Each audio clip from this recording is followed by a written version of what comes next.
Retinacat a la escucha, nuestro podcast.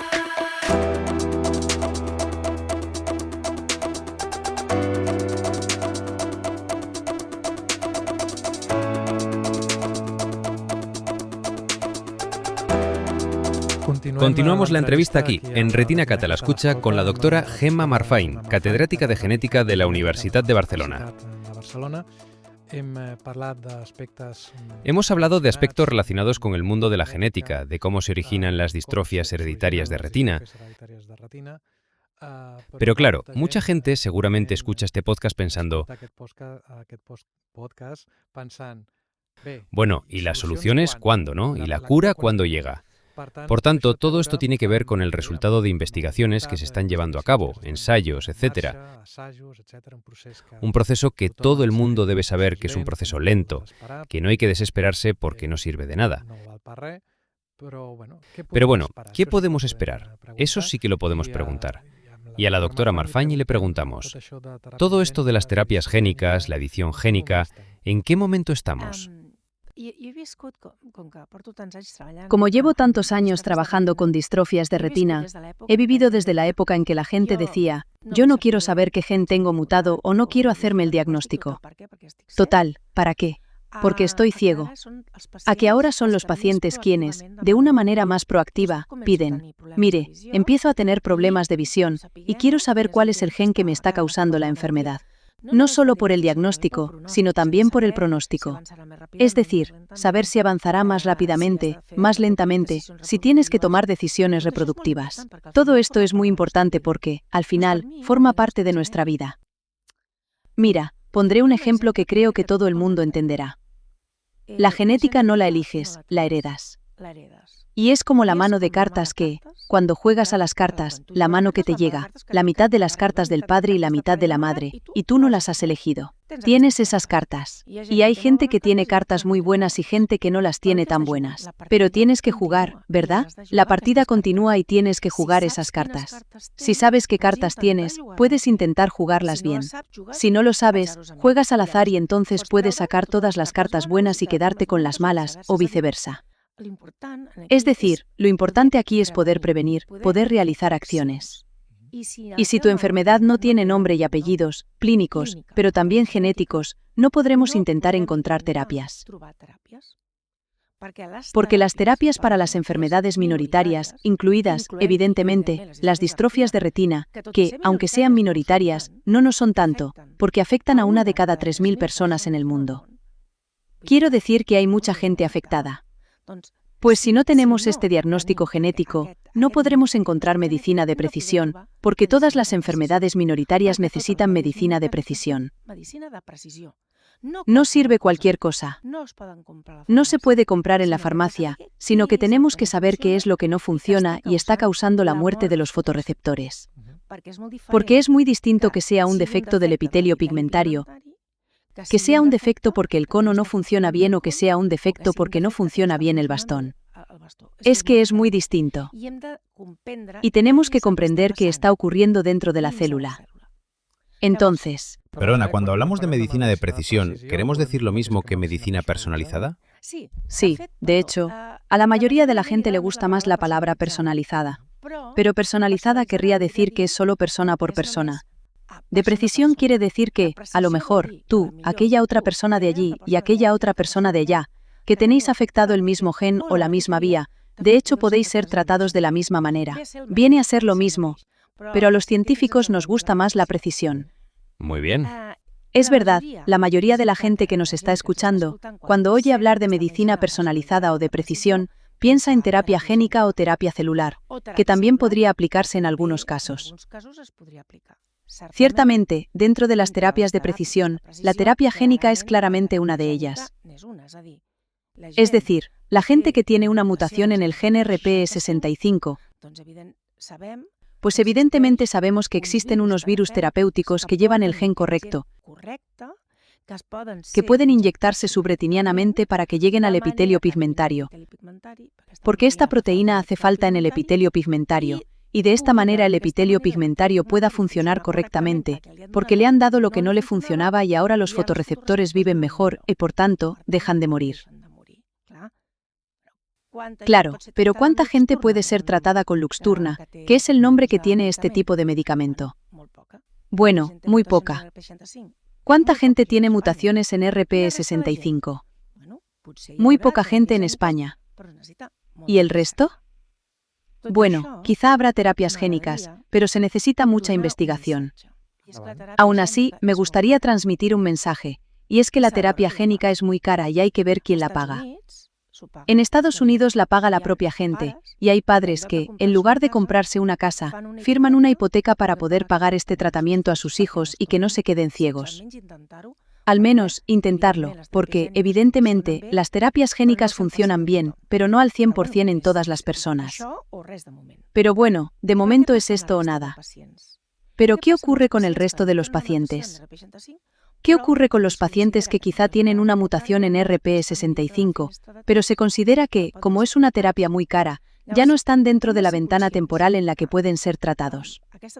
Entonces, tenemos que ser conscientes de que esta terapia existirá, que habrá una priorización y que quizás solo se administrará a las personas que puedan beneficiarse más. En mi grupo, que trabajamos con enfermedades, es decir, nosotros trabajamos en estas distrofias de retina, no con todos los genes, evidentemente, sino con 2 o 3 genes. Nuestra idea, y la de muchos investigadores que trabajan en el CIBERER, que es la red de personas que trabajan con enfermedades raras en España. Que no es un lugar que tenga una sede física. No. Pero sí es una red de científicos Es virtual. que trabajan, exacto, coordinados virtualmente. Hay gente que trabaja en Madrid, en Sevilla, en Valencia, en Oviedo, en Barcelona, y que trabaja con muchísimas enfermedades minoritarias. Lo que ocurre es que, en el ámbito neurosensorial, audición y visión, bueno, somos hasta 5 grupos los que trabajamos en ello. Pues lo que pensamos es que, si mediante la investigación podemos descubrir qué está ocurriendo exactamente en los fotorreceptores de esa retina que está muriendo poco a poco, quizá podamos intentar encontrar un reposicionamiento de fármacos. Quizá podamos encontrar un fármaco que se utiliza para otro tipo de enfermedad, pero que, para la gente que tenga esa mutación en ese gen, resulte útil para paliar. No curará, pero ralentizará. Y, para una persona que está perdiendo progresivamente la visión, que le digan que esa progresión será mucho más lenta es una gran noticia. Entonces, creo, y además, será mucho más factible, mucho más asequible. Solo se trata de encontrar cuál es esa pieza, ese parche que puede ayudar a que haya una cierta mejora en la calidad de vida. Y creo que tenemos que ir por aquí, no solo con la terapia génica, también investigaremos en terapia génica, pero para dar respuesta a muchísimos más pacientes que quizá nunca llegarán a tiempo o para los que nadie encontrará la terapia perfecta. Pero podemos cronificar, hacer más lenta esa pérdida de visión. Y yo creo que aquí, si no tienes nombre y apellidos, si no sabemos qué gen es, no podremos hacerlo, porque no sabemos qué tenemos que hacer. Por tanto, deduzco de esta última respuesta que, cuando se habla de terapias agnósticas, es decir, que podrían funcionar con independencia de la mutación genética que tenga el paciente, por decirlo de alguna manera, quizá no las ves con tanto futuro como la medicina de precisión. ¿Eso es lo que debemos entender? Es que las terapias agnósticas también son de precisión, o intentan ser de precisión. ¿De acuerdo? Porque, por ejemplo, por decirlo de alguna manera, seguro que lo hemos oído. Cuando éramos pequeños nos decían, si no quieres perder vista, tienes que tomar vitamina A. Desde luego. Bueno, esto se explica porque venimos de un mundo en el que la gente era relativamente pobre. Y no todo el mundo tenía acceso a todo lo que serían verduras y frutas con suficiente vitamina A. Pensemos que, entre las enfermedades que causan pérdida de visión pediátrica en todo el mundo, la falta de vitamina A es la principal. Es decir, Si esos niños recibieran vitamina A mediante la alimentación, no perderían la visión, porque no es una causa genética, sino que no tienen suficiente vitamina. Por tanto, todos podríamos decir, bueno, pues toma mucha vitamina y eso te ayudará. Bueno, pues, como muchos de los que me están escuchando seguramente saben, la vitamina A puede ser beneficiosa en algunos casos, pero es supertóxica según la mutación genética que tengas. Es tóxica, es decir, hace que los fotorreceptores mueran más rápidamente. Por tanto, la medicina de precisión te dice, si tienes estas mutaciones, si tienes esta enfermedad causada por este gen, no tomes vitamina A. ¿Vale? Sería un primer paso. No es como la gente que va a comprar camisetas y dice, una camiseta de esta talla le sirve a todo el mundo. Pues no. La medicina de precisión dice, no, ya no sirve para todo el mundo. Pues vamos a buscar camisetas de distintas tallas. Vale, eso es un primer paso hacia la precisión. La precisión perfecta es cuando te la hacen a medida. Perfectamente ajustada. Bueno, pues sería eso. Son pasos distintos. Las terapias agnósticas vienen a ser lo mismo que te estoy diciendo, pero analizado de otra manera. Vamos a ver si podemos conseguir que la retina no muera, sino que los fotorreceptores continúen funcionando. Porque, mientras tengas fotorreceptores, aquello funciona un poco.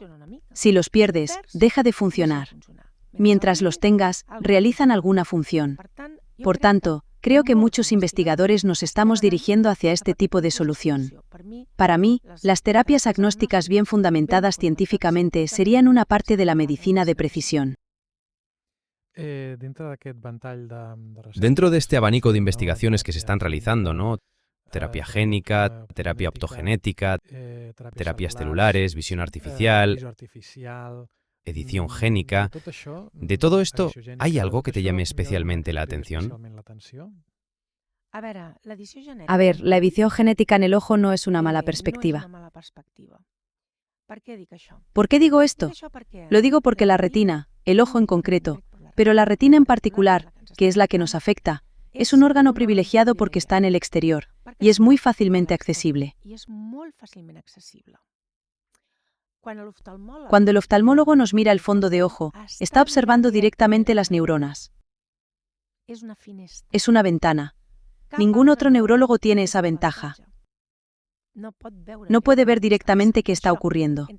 Por eso, entre que nosotros somos animales visuales, y la visión es importante, y que los oftalmólogos están especializados en observar e interpretar la retina, tenemos mucha precisión en los diagnósticos clínicos.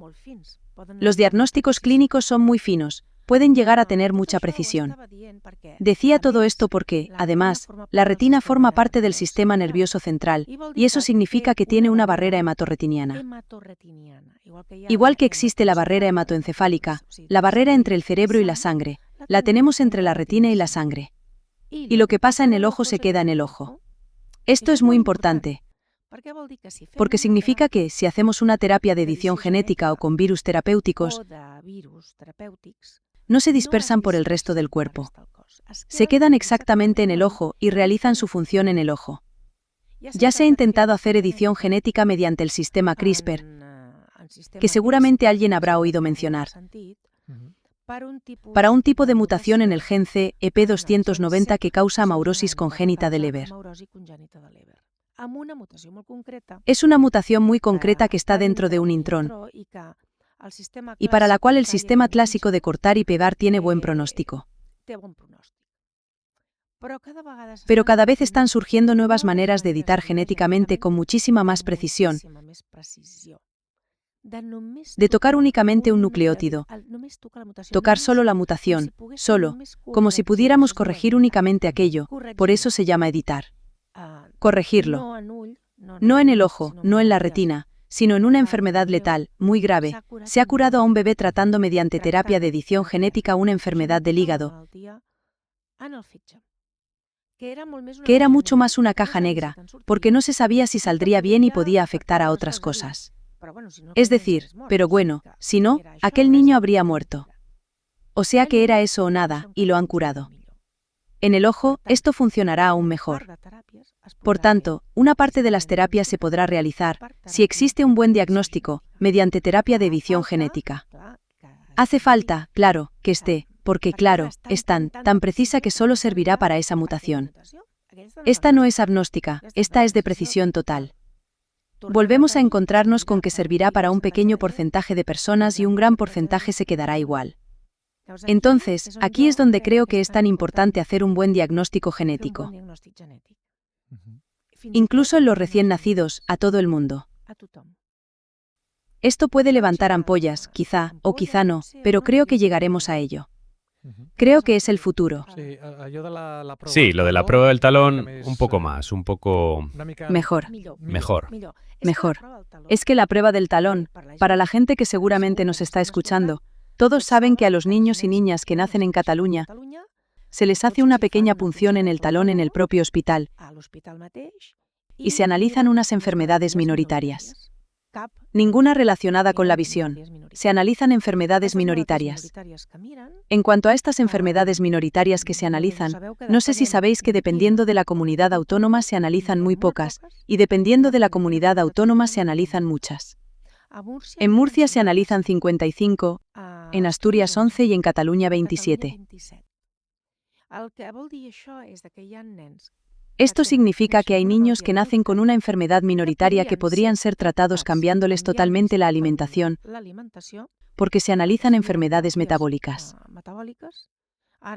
Ahora también han añadido la atrofia muscular espinal porque existe una terapia génica. También analizan la fibrosis quística que todavía no tiene terapia, pero el médico debe saberlo porque cambia mucho el pronóstico. Pues todas estas enfermedades, si se detectan durante la primera o la segunda semana de vida, tienen muy buen pronóstico. Se cambia la alimentación y se evita un retraso mental irreversible. Irreversible, ¿vale? ¿Y por qué en unos lugares se analizan más y en otros menos? Esa era mi pregunta, sí. Pues porque dicen que es muy caro, pero no es muy caro. Porque, si miras cuántos niños nacen con enfermedades de este tipo, 1 de cada 20.000, 1 de cada 30.000, 1 de cada 35.000, 1 de cada 10.000, 1 de cada 5.000, 1 de cada 100.000, al cabo del año son unos cuantos. Es que estamos hablando de que esa criatura tendrá una vida normal con una alimentación distinta pero normal. No apto para fenilcetonúricos. ¿Quién no lo ha leído? Todos lo hemos leído. ¿Y sabéis por qué? Porque hubo una señora que dijo, yo puedo hacerlo mediante la prueba del talón, en España, en los años 70, con Franco. E insistió, hasta que se realizó la primera prueba del talón y dijeron, esto se puede tratar antes de que aparezca. Cambiar la alimentación, mantener otra dieta. Y eso durante toda la vida. No pueden tomar fenilalanina salvo en dosis muy pequeñas, y por tanto no pueden consumir determinados alimentos. No puedes tomar esto porque es tóxico para ti. Pues imagínate, podríamos solucionar muchísimas cosas. Pero ahora imagina que en lugar de analizar solamente estas enfermedades, incluyéramos también el retinoblastoma. Si sabes que tienes la mutación del retinoblastoma, sabes que ese niño muy probablemente desarrollará un retinoblastoma en uno de los dos ojos. Pues en Inglaterra ya lo están aplicando voluntariamente a los hijos recién nacidos de todos los padres que lo deseen. Además de la prueba del talón, que acabarán sustituyendo, aunque por el momento esta es obligatoria. Una secuenciación de todo el genoma que permite informar de hasta 380 enfermedades minoritarias. Algunas las puede tener, otras no, y también de respuestas adversas a medicamentos en pediatría. Esto es una maravilla. Porque así ya sabes qué enfermedades puede tener o no, y antes de que las desarrolle ya puedes empezar a prevenir. Precisamente, una cuestión que ha sobrevolado la entrevista, pero que ahora podemos sintetizar,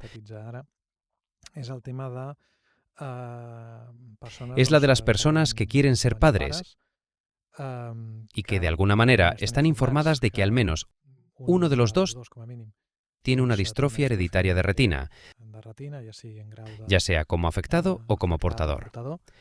¿Qué consejo se les puede dar si quieren tomar una decisión informada? Un buen asesoramiento genético. Precisamente antes hemos hablado de la especialidad de genética clínica. Cada vez habrá más buenos asesores, cada vez habrá más buenos genetistas, es que cada vez necesitaremos más genetistas clínicos. Entonces, creo que lo que necesitan es un buen asesoramiento genético. Si eres portador o tienes una distrofia de retina y se conoce el gen, se puede analizar a tu pareja. sea hombre o mujer, da igual, para ver qué variantes genéticas tiene en esos genes, y por tanto actuar con conocimiento. Hay países, por ejemplo Australia, que ofrecen este servicio de forma, se llama, a ver si lo digo bien, porque estoy pensando en inglés, Pre-Reproductive Carrier Screening, cribado poblacional preconcepcional de portadores. Efectivamente, No solo de las enfermedades de retina, sino porque allí también tienen personas procedentes de Pakistán y de otros lugares donde hay enfermedades minoritarias frecuentes, por ejemplo, alfa-talasemias, beta-talasemias y enfermedades lisosomales muy graves. Bueno, enfermedades cuya existencia en sus poblaciones estas personas conocen y que quieren evitar. Entonces pueden hacerse gratuitamente este análisis para ver si ambos son portadores y poder tomar después una decisión reproductiva. Por ejemplo, pueden realizar una fecundación in vitro y una selección de embriones que no padezcan la enfermedad si ambos son portadores. Porque puede ocurrir perfectamente que una persona sea portadora de una variante en un gen, o incluso que tenga la enfermedad, pero que su pareja no sea portadora. Y, si es autosómica, por ejemplo, los hijos pueden ser portadores, pero no padecerán la enfermedad.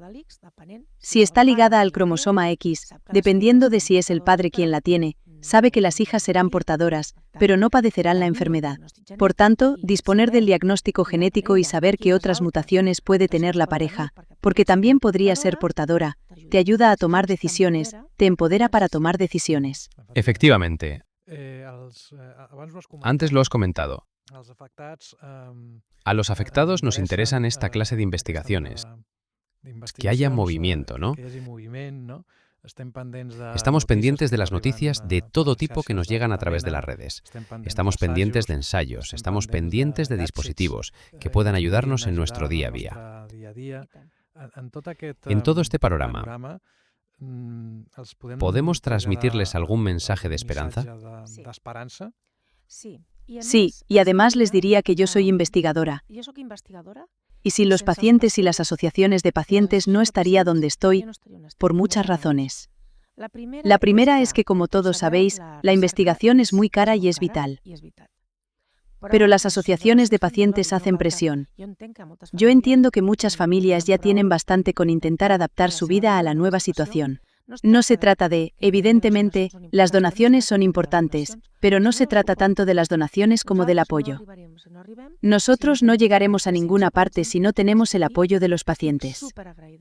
Yo, por ejemplo, os puedo decir que estoy súper agradecida a los pacientes que me han dado sus células.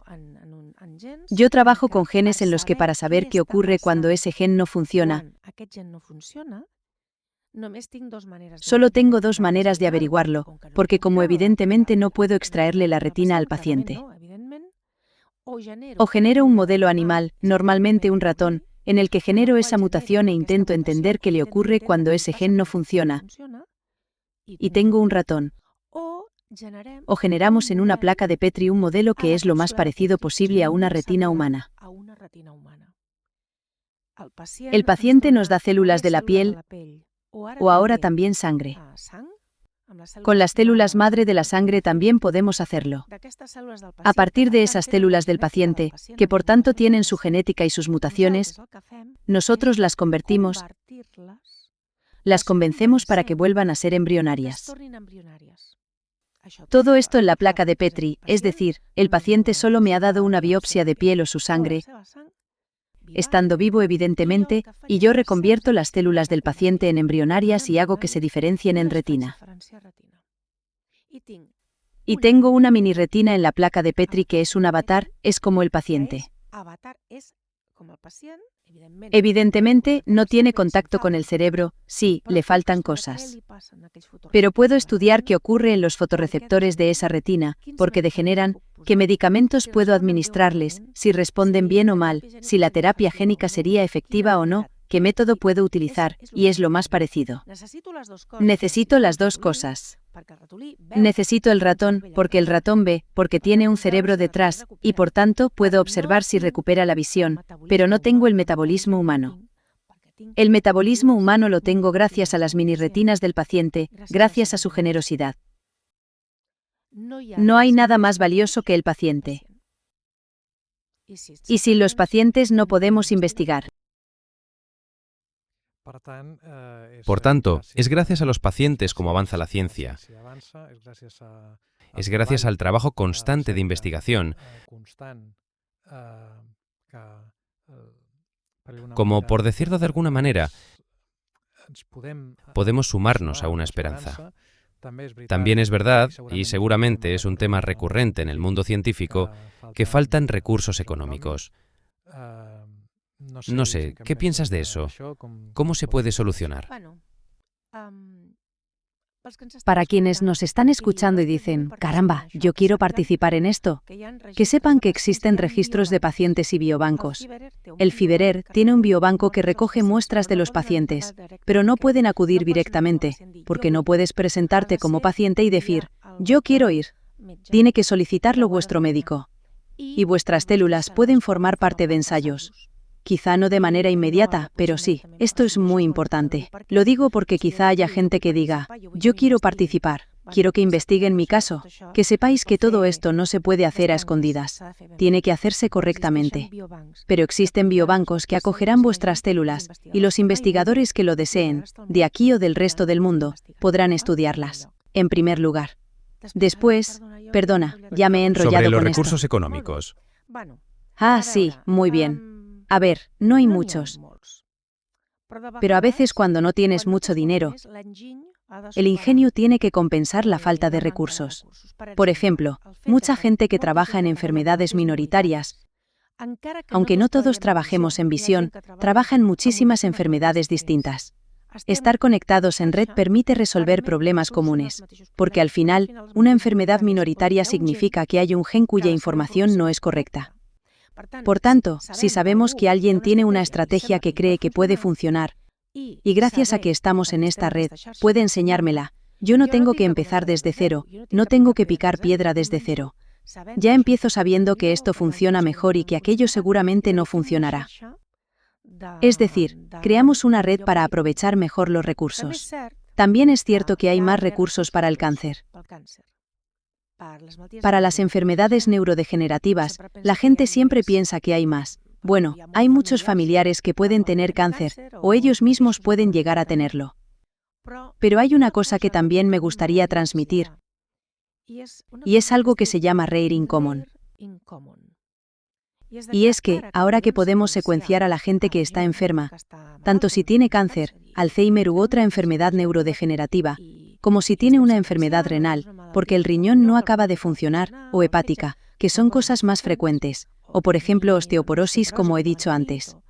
Ahora que estamos secuenciando, vemos que existen unas variantes genéticas que te predisponen a.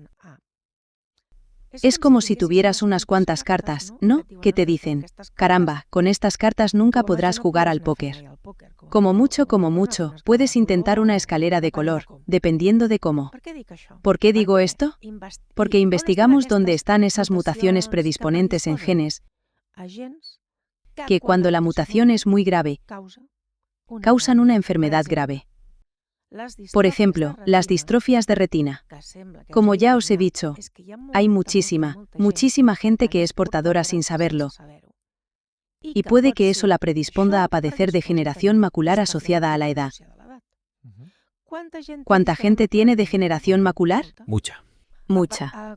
A partir de los 60 años quizás solo la tenga un 8 o un 10%, pero a partir de los 70 u 80 va aumentando cada vez más. ¿Por qué?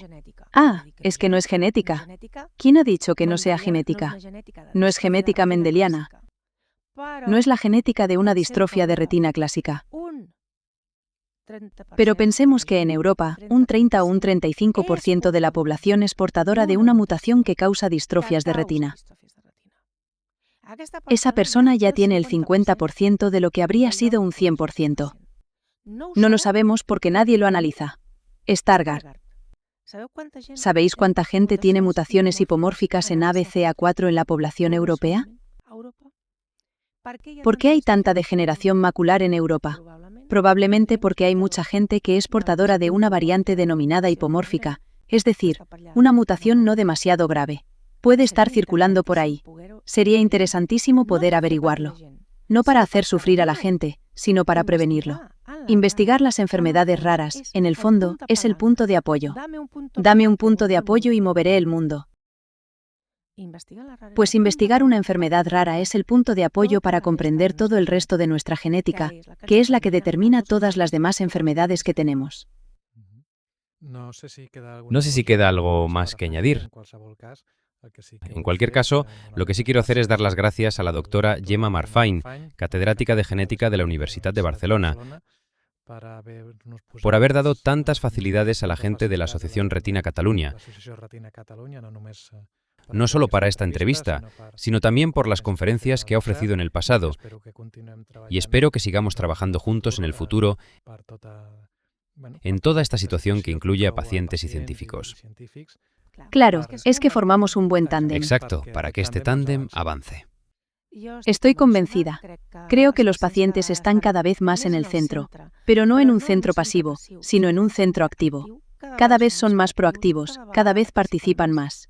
Y creo que esto es como debe ser. Es decir, si los investigadores, los genetistas, los oftalmólogos y los pacientes avanzamos todos juntos, creo que progresaremos muchísimo más rápido. Es una sinergia. Pues muchísimas gracias, doctora Gemma Marfany. Hasta aquí la entrevista de hoy de RetinaCat a la escucha. Esta entrevista se ha grabado en los estudios de la quinta planta del edificio de la ONCE, en la calle Sepúlveda 1. Como locutor, Xavier Durán. Como técnico de sonido, Jordi López. Como auxiliar, Juan Antonio Elvira. Esta entrevista se ha grabado el 6 de julio de 2026, en plena ola de calor. Muchísimas gracias. RetinaCat a la escucha, nuestro podcast.